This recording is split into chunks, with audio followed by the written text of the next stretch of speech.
Hi, I'm Richard Hines, and today I'm going to talk about a subject that I personally have never heard anybody talk about anywhere on how to get a protection dog to bark at a random person out in public.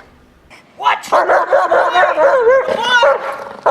on! If you were to ask in public at a strange person, just somebody randomly, without the person showing a real threat, right, that the dog was alerted to, if you were to just go, watch, and point to a random person standing there, most dogs are going to go, what? Who? You want me to alert to that person? That one? Why? Right? They don't understand that game when the person is not in any equipment, right? The person's not moving suspiciously as we do in training. What? The area that the dogs are trained in is usually at home, in a training facility, right? A training field somewhere that the dog knows all the time that when they get to that location, it's party time. They know exactly what's going to happen, how the game is played, and they're already starting to get hyped up and alerting before they even get into the territory, knowing that the game of barking and getting a toy or barking and getting a bite is all going to happen at those locations, right? And this is normal, right? Because for these types of things, too, to teach, you need designated places to stay away from the public, right? So that's normal. So if you were doing this at your house, the dog is learning that behavior and that the game is on when a certain person comes to do this with the dog, right? Any equipment being used, you know, to do the exercise with the dog knows person and equipment and territory, okay? Always being done in the same location. So, we get a sticky problem, right? Person, helper, equipment, movements, and location. And normally, all of it is in one location, okay? And usually one person that's doing the work with the dog.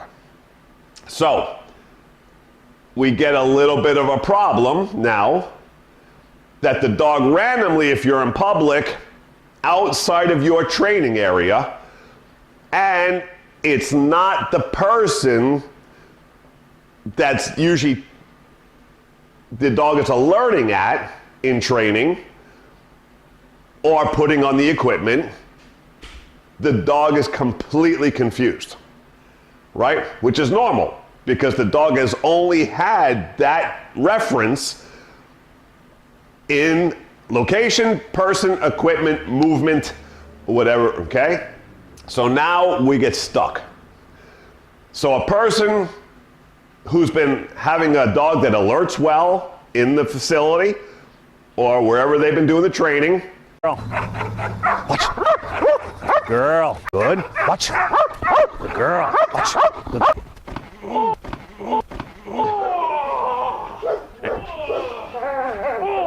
Good girl. That's right. Good girl. Good. And the bite dog that has good bite training, right? Great when it's at the facility or it's being done at the home. Fucking.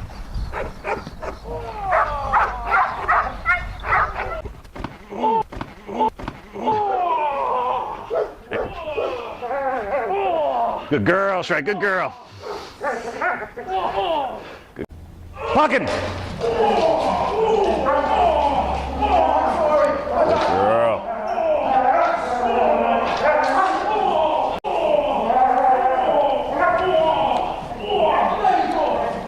I mean, fantastic, and all of a sudden goes out in public and just randomly watch, right? The dog's just like, what? Who? I mean, I know the word well. I'm very fluent at it, the dog is thinking. But this is weird because there's all sorts of people around and they're not moving in a weird way, and I don't know the person. They've never really, nobody else has ever egged me on, right? So we get a totally confused dog. Okay? So how do we overcome this problem? And this is how we go about this. So I'm just going to throw steps at you right now of development, okay? So first thing, we are teaching, and this is the question I get all the time, because people who watch my videos or have bought my instructional videos get a little confused with these things. And in this particular scenario, they get a little stuck because we haven't gotten to that on the instructional videos yet. Okay, so I'm gonna bring this out here. Here, we usually always start, whether it's a bite dog or just an alert dog, we start with barking at a toy.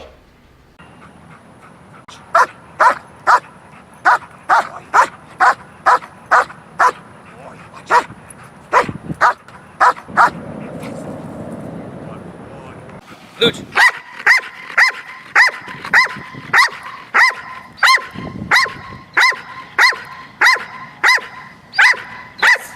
Yes.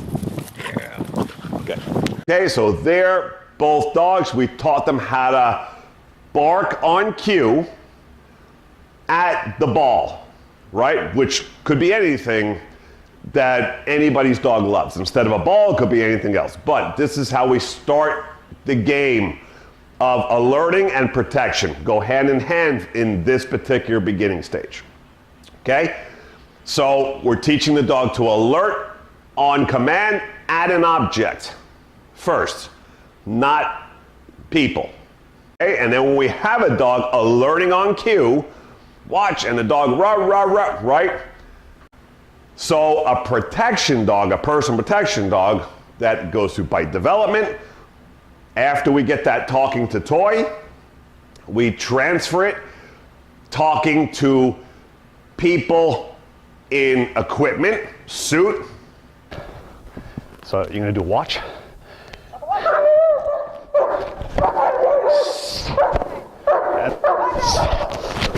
Ah! Watch.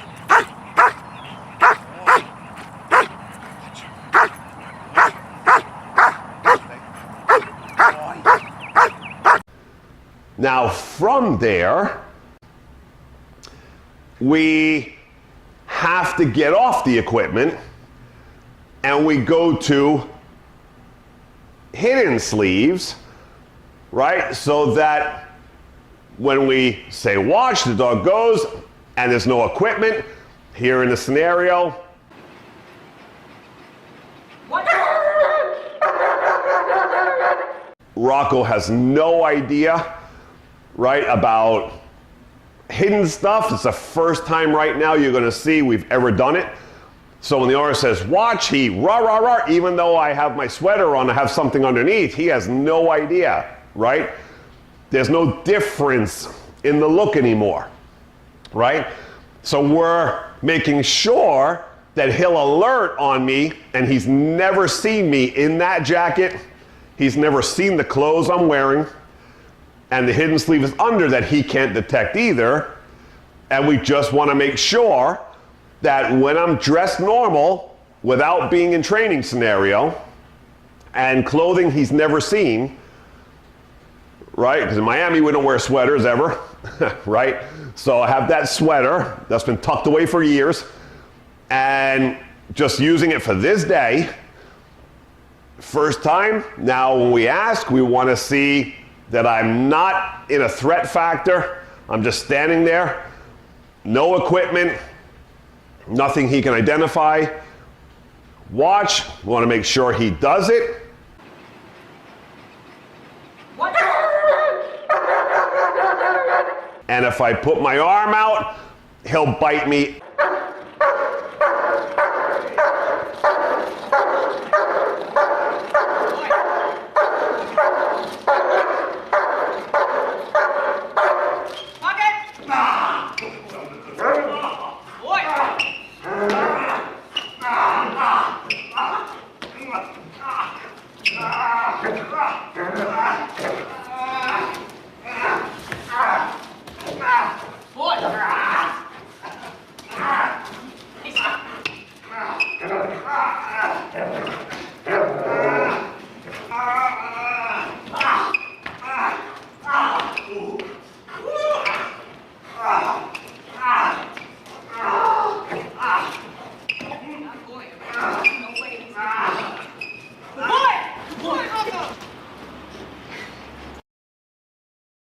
And as if I had a sleeve on that he was developed with or the suit jacket, okay? We want to see it's all the same, that he doesn't care whether or not I have anything on. When we tell him to watch, I want to see him talk to me, even though it's a different scenario and he's never seen this plain look and no threat factor, me just stand there and there's nothing egging him into aggression. Okay? And by the way, me and Rocco outside of the scenarios we do in protection, he loves me, right? So I can come over, I pet him, no equipment on, after session. Rocco, come here. Good boy. Good boy. Good boy. Right before sessions, I can pet him and be around him, no issue. I take photo shoots with him. Right up in here, he'll lick me in the face. So me and him have a very good relationship, but when it's on, right? That's the beautiful thing about Rocco, right? He's the most social dog, and we have a great friendship, but if you turn him on, and even like here, I have no equipment on. He didn't know a training session was coming, nothing. And he barked and alerted at me like he's supposed to, and he did the bite, okay, as well. What?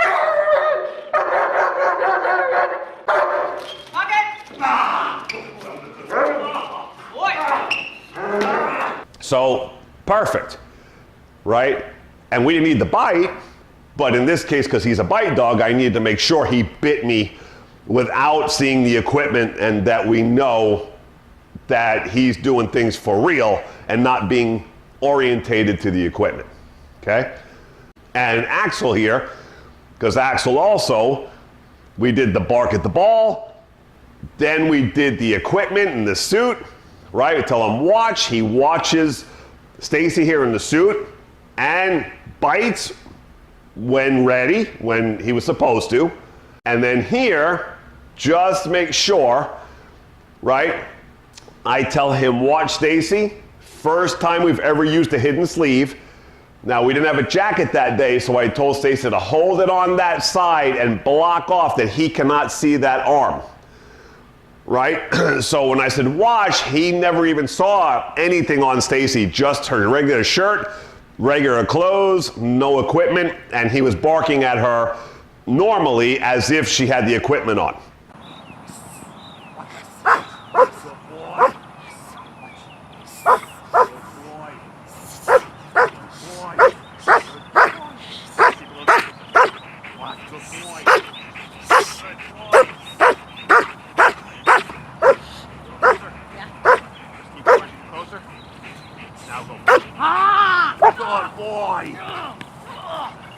Right? It's perfect. We want to see an immediate barking response, aggressive response towards without the equipment on. Okay, and then when she came around him, still hiding the sleeve, he had no idea that she had it there until eventually she came in and went like this, and he bit her, not knowing that there was anything there, right? Until he went and grabbed her. So he was clueless about that equipment on her side, right? Because he never saw it, right? So he was alerting to the regular clothing and just regular, okay? So now, how do we get the dogs then to alert out in public or in the streets? What? Come on! Okay, so like here, Rocco, you're gonna see Sue walking in the street. I have the camera, I have no equipment on. I have the camera, and I'm filming her doing her thing, and I was just petting him just before that, and I told her, tell him to watch me out of nowhere, because he's not thinking it's coming. We've never done any bite training in the street outside that house. He has never had any training out there in the street, out in that block. None. So he has no repetitions of that, or even thinking that in the front there in the streets that we would even go into any kind of bite work or aggression.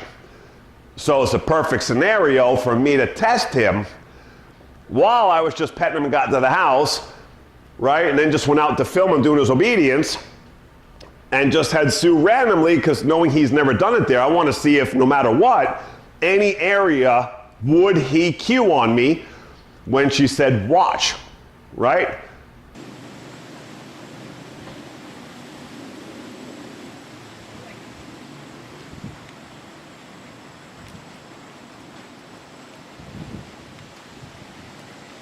Down.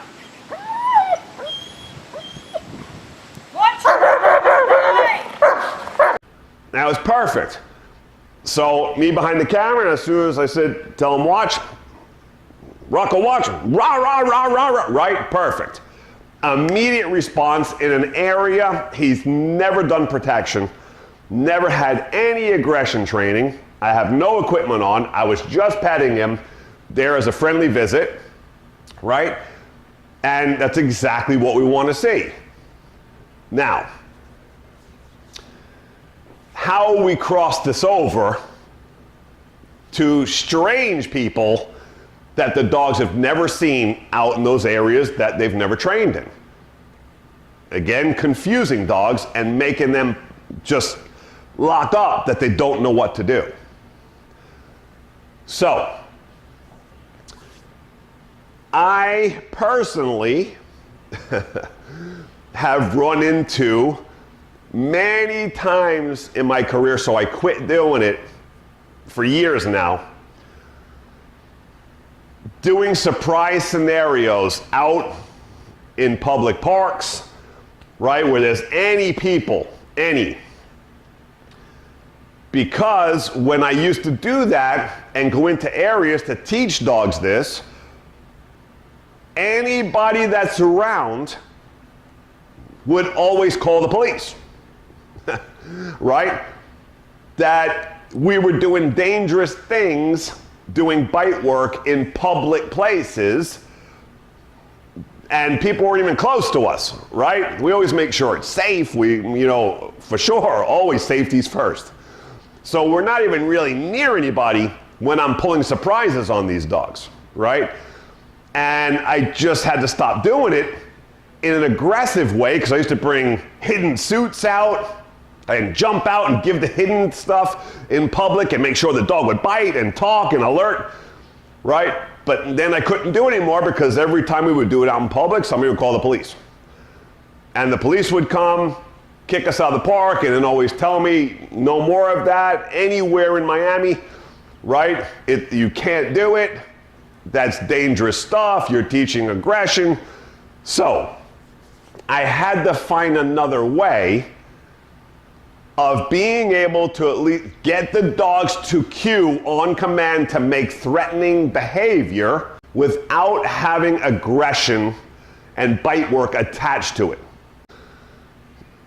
You would be crazy, right? When we do that through toy stuff also, it's rah-rah, right? They look like they want to kill you, right? But those dogs, even though now the things I'm going to show you are not going to be done with a decoy and in bite work, right, to keep the sanity in the public, the bite dog, if you made any threats, right, and you really needed that dog, if they were trained well, like ours, they're gonna take action whether they've ever seen you, not seen you. If the threat is on and you do something crazy, it's gonna go from talking at something to you're gonna get hurt.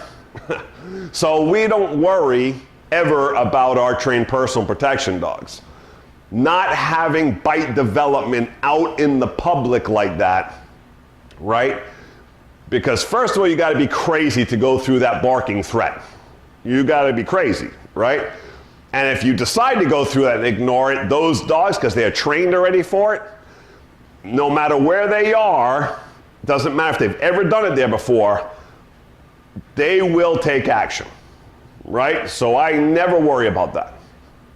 So, how do we do it?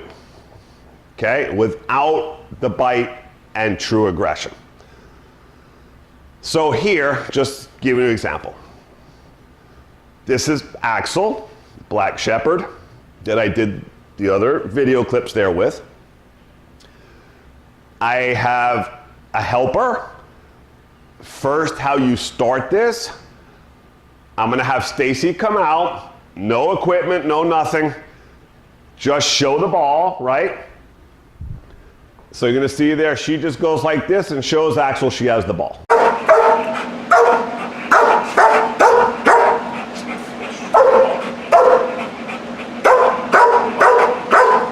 Okay, we just want the idea, right, to get him started to learn the process of how this is gonna work.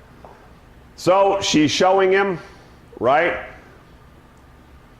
Puts it behind her back, hides it, and I give the command, watch.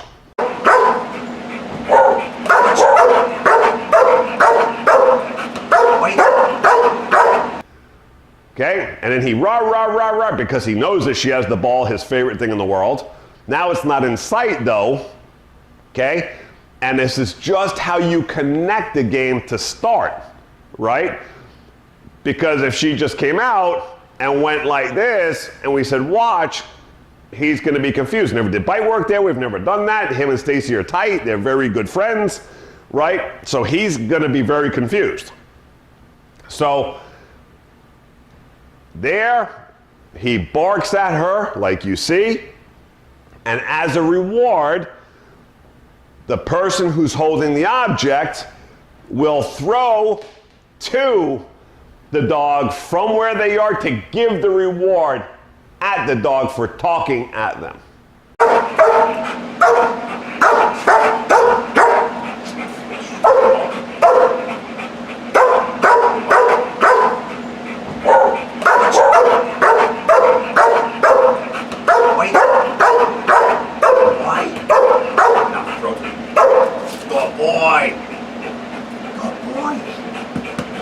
Okay? Even though it's for the ball, we're getting a cute behavior with no equipment, just to start the process. Now, so then, here I just have Stacy reset. Don't show it to him, just have it behind your back. Right? He's probably assuming she has it, but he can't see it. So when I say watch, he's barking at her, he's gambling, hoping by talking, right, to her, not knowing whether she's got the ball now or not. After he talks enough, Stacy again throws him the ball for the right guess. Watch, watch. Boy. Boy, watch. Yes, good boy. Boy. Okay? So, and this could be anything we're talking, right? The ball, it could be, right? I could have a bite pillow or a sleeve behind my back, if that's what the dog really loves. And I try to stay as natural as possible, hiding it. And when the dog rah, rah, rah, rah, the only difference would be with the bite sleeve that you can't throw it at him. You would have to take it and go at him and give him the bite, okay? And the reason that we wouldn't let him come here and get the bite is how I've explained on YouTube that I don't usually allow the dogs to come off the body to take the bites like that. I want the dogs to get the bites at the position and learn to hold control, right? And things will come to them, all right? And occasionally I'll send them off and they can go bite. So we have both, but preferably you're trying to go in if you're gonna do a sleeve. But I would try not to do these things, right, like a sleeve, unless it was absolutely necessary, and this was the thing your dog loved the most. I would try to stick with a ball, something smaller, something you can throw at the dog easy, okay? That's toy, all right? So now that we have that, I get a random person, right, that the dog doesn't know. And I stick them out in the street, right? And I have them hide the ball, and we go, watch, right? Never seen the person, doesn't know the person, they're out in different territory now. Now it's gonna be, sometimes, our dogs, first time after they've done this pre-exercise, will bark at the person, right? If they do, perfect, the person throws the ball to them from across the street, right? If not, if the dog doesn't talk to them, the person then will pull out the ball and go like this and then put it back. And then we wait for some good barking. Then we throw it to them. The person will throw it to them. So what are we creating? We're creating a dog now going, wait a minute. So when we're out in public, anybody you point to that I don't know is probably gonna have my favorite thing there with them, behind them, even though I don't see it. Yeah, in the beginning, right? So I pull, you know, different day or same day if I have another person, I'll have them go in a different area. Ready, watch, and if dog goes, of course, the person throws. If not again, we go like this, dog talks, second person, okay, and once you get a few people in with this in different areas, right, I don't need to keep having a ball. I just randomly go out now and point and have a friend go out there with nothing, right? Watch, rah, rah, rah, good boy, right? So it's not gonna be a toy every time when I go out in public. I'll randomly do that to keep the dog sharp and have somebody planted, right? And throw the toy, okay? So, and it can't be the same person all the time because then they're gonna be alerting on the person. I'm trying to use people the dog does not know and know well, okay? So over time, very quickly, I'm talking like a week or two, everywhere I go and I go, watch, the dog just goes, rah, rah, rah, whoever I pointed at. Good boy, right? And every so often, I'll have another person out there and I'll have them do it so I could keep it going, keep it fresh. And if I ever need the dog, right, I know I've built it and it will be there for me, whether it's a bite dog or a watch, just a watch dog.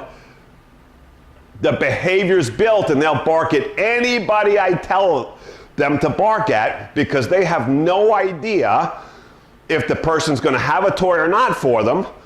The person I'm telling to bark at if I ever need them is not gonna know the difference whether it's play or serious aggression, right? Because if you look at Axel here and you see him barking at you, Watch, watch, boy.